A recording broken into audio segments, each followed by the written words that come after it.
அதே போல் வக்கீல்லாம் நிறையா வந்திருக்காங்க. இது எல்லாம் படிக்கிறவங்க, படிக்கிற வக்கீல்லாம் சந்திரசேகர் படிக்கிறார், கோழியஞ்சார் படிச்சுட்டு தான் லா படிச்சுட்டவங்க தான் படிக்கிறாங்க.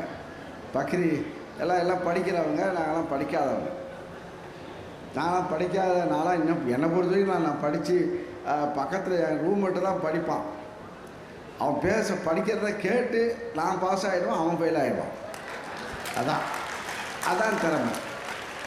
அவன் படிப்பை விடிய படிச்சுட்டு இருப்பான், நான் கேட்டு இருப்பேன். ஆக படிக்கணும். படிக்கக்கூடிய எனக்கு இப்போ நான் புத்தகத்தை ரொம்ப படிக்கிறது கிடையாது. படிச்சிருந்தா இன்னும் நல்லா இருப்பேன். படிக்கணும்.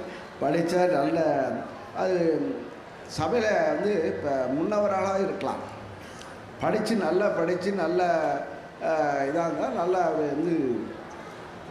அவையிலே மதிக்கப்படுகின்றவர்களாக இருக்கலாம். அவையில் ஒருத்தவங்க அறிவாளியாக கண்டால் எல்லாம் கொஞ்சம் பண்ணுவாங்க. இப்போ இந்த மைதானத்தை இப்போ நானும் கலெக்டர் பேசிட்டு இருக்கோம். இந்த மைதானம் இப்போ பார்த்தா என்னமோ டொக்கு மாரி இருக்குது. அடுத்த வருஷம் இந்த மைதானம் எப்படி இருக்கும்? என்ன கிட்டத்தட்ட 36 கோடியிலே இப்போ இந்த மைதானத்தை புதுப்பித்து அழகுபடுத்தி இந்த ஹாலில் பர்மனெண்ட்டாக ஒரு ஹாலை வச்சு அதை ஒரு மீட்டிங் ஹால் அது போன்ற ஒரு திட்டத்தை நம்முடைய படித்தவர்கள் ஐஏஎஸ் படித்தவர்கள் இப்போ அவங்க செய்கிறாங்க. கலெக்டரும் அவங்களுடைய ஐஏஎஸ் அவங்களாம் இப்போ இதாகிடுச்சு. நம்முடைய இந்த வேலை செய்கிற இந்த ஊரில், இந்த கடலூரில் நாம் இப்போ இங்கே பணியாற்ற போகும்போது இந்த செஞ்சங்கிற ஒரு லேண்ட்மார்க், இந்த லேண்ட்மார்க் வர வேண்டும் என்ற உணர்வில் தான் இங்கே பண்ணாங்க. அதே போல் கடந்த ஆண்டு புத்தக கண்காட்சி நடந்தது. இந்த ஆண்டு புத்தக ஒரு டிஃப்ரென்ஸாக இருக்கு. நானே பார்த்தா இது உங்கள் பக்கம், மாணவர்களுக்கு இந்த பக்கம் நல்ல இன்ட்ரெஸ்டாக இருக்கும். இப்போ அதை கூட சொல்லிவிட்டு நம்ம கலெக்டர் சொன்னேன், ஃபீஸ் வாங்க வேணாம், இதுக்கு என்ட்ரி ஃபீஸ் கிடையாது, வேண்டாம். இதை பார்க்கலாம். இதை பார்க்கக்கூடிய இது பார்த்தீங்கன்னா நல்லாயிருக்கும். மாணவர்களாக இதில் போய் பார்த்து கண்ணாடியை போட்டுக்கிட்டு அதை 3D தியேட்டர், அதே போல் அது என்னது ஸ்பைடர்மேன் மேலே ஒரு அது என்னது அது என் பேரெல்லாம் படிக்க முடியாது, படிப்பதுங்க.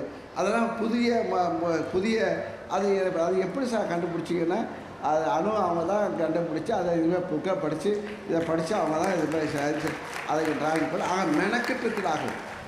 இந்த புத்தக கண்காட்சி எனக்கே எனக்கு கொஞ்சம் வருத்தம் என்னென்னா, தருமபுரியில் புத்தக கண்காட்சி, அந்த ஊரில் தகடூர் புத்தக பேரவை, அங்கே தகடூர் புத்தக பேரவை அந்த பகுதி மக்களால் உருவாக்கப்பட்டு அது புத்தக பேரவை, தகடூர் புத்தக பேரவை அந்த தருமபுரி மாவட்டத்தில் அவர்கள் டாக்டர் அவர்கள், அதே போல் அந்த படித்தவர்கள், புலவர்கள், வாத்தியார்கள் இணைந்து அது ஒரு புத்தக பேரவை என்று தகடூர் புத்தக பேரவை என்று ஆரம்பித்து அவர்கள் மூலியமாக அந்த இது போல புத்தக திருவிழா இது போல் இப்போ இங்கே கண்காட்சி வைத்தார்கள்.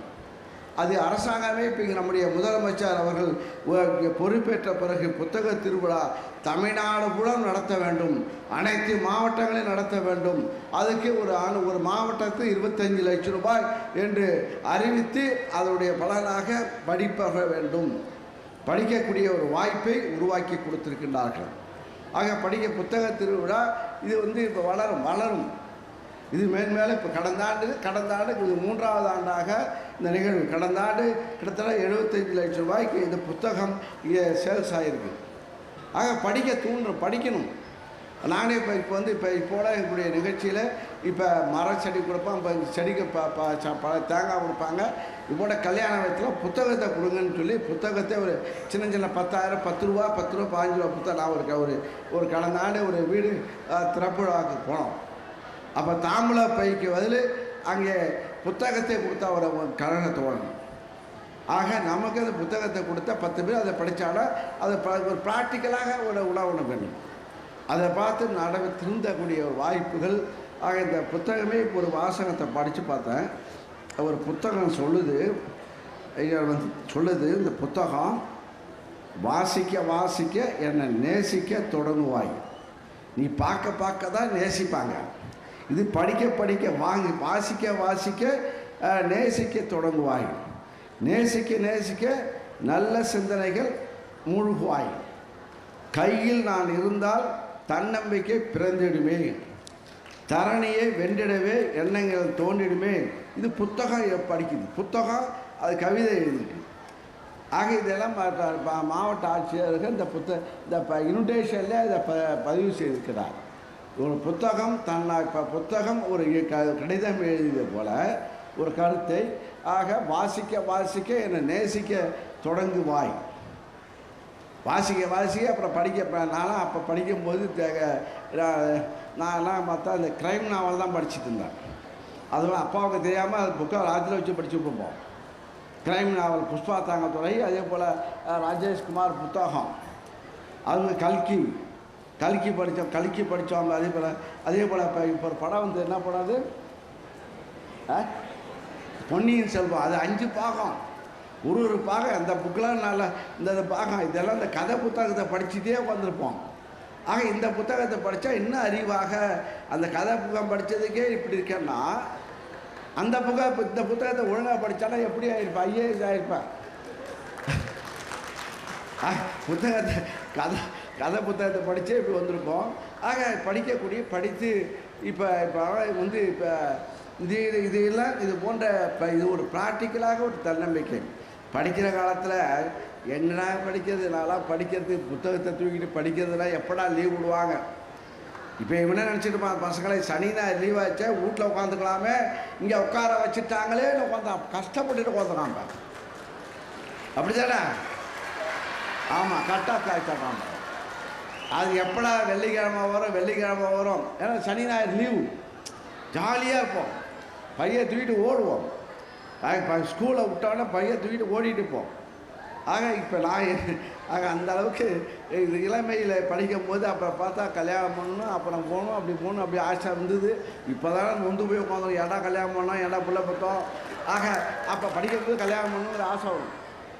ஆக அந்த எண்ணெல்லாம் இது வரும். இதெல்லாம் படித்தா அந்த எண்ணம் வராது. இந்த எண்ணம் வராது. ஆக இது நல்ல சிந்தனைகள் உருவாவதற்கு இந்த இது போன்ற 10 புத்தகத்தை படிக்க வேண்டும் என்று மாண்பு முதல்வர்கள் இந்த புத்தக திருவிழாவை மாவட்டந்தோறும் அதை திறந்து வைத்திருக்கிறார்கள். அதே போல் மாணவர்கள் படிப்பதற்கு பல்வேறு சாதனைகளை நம்முடைய முதல்வர்கள் செய்து கொண்டிருக்கிறார்கள். ஆக இன்னும் சொல்ல போனால் தமிழ் புதல்வன் அவரே கிட்டத்தட்ட தமிழ் புதல்வன் படிக்கின்ற 10வது அரசு பள்ளியில் படிக்கின்ற மாணவர் ஆகிய கல்லூரியில் சென்று படிப்பதற்கு மாதம் 1000 ரூபாய் இலவசமாக கொடுக்கின்றார். மாதம் 1000 ரூபாய். அதே போல் அங்கே புதுமை பெண் திட்டம் மூலமாக பெண் பிள்ளைகள் 10வதுலேருந்து படித்தவங்க டிகிரி முடித்தவங்க +2 முடித்தவங்க டிகிரி படிக்கிறதுக்கு மாதம் 1000 ரூபாய். ஆக படிக்க வேண்டும். அதே போல் மாணவர்கள் இலவசமாக பேருந்தில் சென்று இலவசமாக கல்வியை பெற வேண்டும் என்றால் கலைஞர் வகை இலவச பேருந்து அரசாங்க பஸ்ஸில் இலவசமாக பேருந்தில் சென்று படிக்கக்கூடிய வாய்ப்பை கொடுத்தார்கள். ஆக இப்போ காலை உணவு திட்டம் அரசு பள்ளியிலே படிக்கின்ற மாணவர்கள் காலை உணவு திட்டம் கொடுத்து நல்லா படிக்க வேண்டும் என்ற திட்டத்தை நம்முடைய முதல்வர்கள் உருவாக்கி கொண்டிருக்கிறார்கள்.